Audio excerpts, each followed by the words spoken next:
የአማራ ክልል ገቢዎች ቢሮ የግብር አሰባሰብ ሂደትን ዲጂታል መር በማድረግ በርካታ ስራዎችን እየሰራ እንደሚገኝ የተነሳ ሲሆን ከዚህ ረገድም ቴክኖሎጂን ተግባራዊ በማድረግና ባለሙያዎችን በማሰልጠን በተሰራው ስራ ከእቅዱ 60 በመቶ ያህሉን ማሳካት መቻሉም ተጠቁሟል።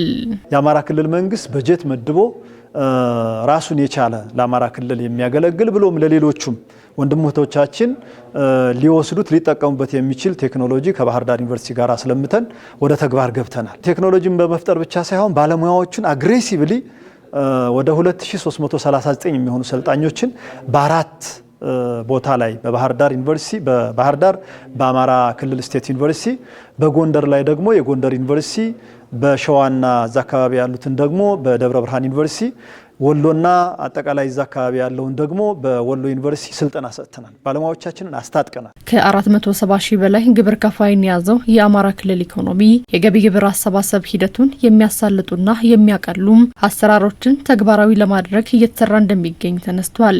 በዚህም ከተለያዩ የፋይናንስ ተቋማት ጋር በጋራ ለመስራት ስምምነቶች መደረጋቸውም ተመላክቷል።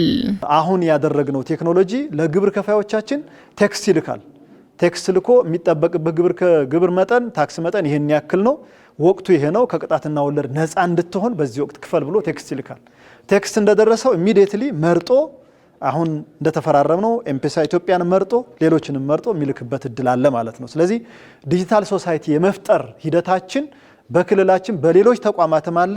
የአማራ ክልል ገቢዎች ቢሮ ደግሞ አንዱ ትልቁን ድርሻ የክልሉ መንግስት ኮሚትመንት ያሳየበት ቁርጠኝነት ያሳየበት ወደፊትም ለሌሎቹ ተግባራት ማሳያ የሚሆን ስራ ነው እና የሰራ ነው። ማንኛውም ካሁን በኋላ በአማራ ክልል ገቢዎች ቢሮ ስር የሚታቀፍ ግብር ከፋይ ግብሩን ዲጂታል በሆነ መንገድ ዘመናዊ መንገድ በሆነ መንገድ አስተማማኝነቱ ደህንነቱ የተጠበቀ መንገድ የፈጠረው ፕላትፎርም አለ። በገቢዎች ቢሮ ያሉ የአሰራር ስርዓትን ማዘመን ቀልጣፋና ከእንግልት የጸዳ አገልግሎትን ከመስጠት ባሻገር ብልሹ አሰራርና ሙስናን ከመከላከል ረገድም አስተዋጽኦ የጎላ እንደሆነም ይነሳል።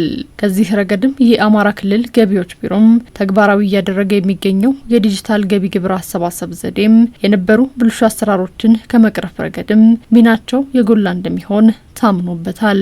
ዲጂታል ሲስተም ስራን ማቀላጠፍ፣ ስራን ማዘመን፣ ማፋጠን ብቻ ሳይሆን ብልሹ አሰራሮችንም ይታገላል። እስካሁን ድረስ በካልኩሌተር ነበር የምንሰራው፣ በሲስተም በኮምፒውተር ላይ ካልኩሌት አድርገን ነው የምንሰራው። አሁን ግን ሲስተሙ ነው ውሳኔ ይወስናል። ቅሬታ ካለ በዛው በቅሬታ አግባብ በሲስተሙ ቅሬታ ይፈታል።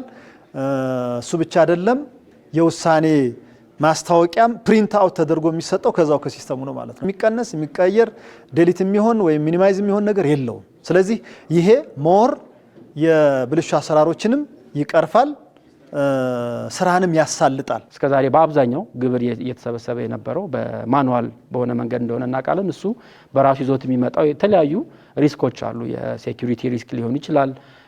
የፊዚካል ገንዘብን ከመሸከም ጋር ተያይዞ ያሉ ሪስኮችን በዘላቂነት ለመቅረፍ እንደዚህ አይነት ዲጂታል የሆነ የግብር አሰባሰብ ስርዓቶችን መዘርጋት አይነተኛ መሳሪያ ነው ማለት ነው።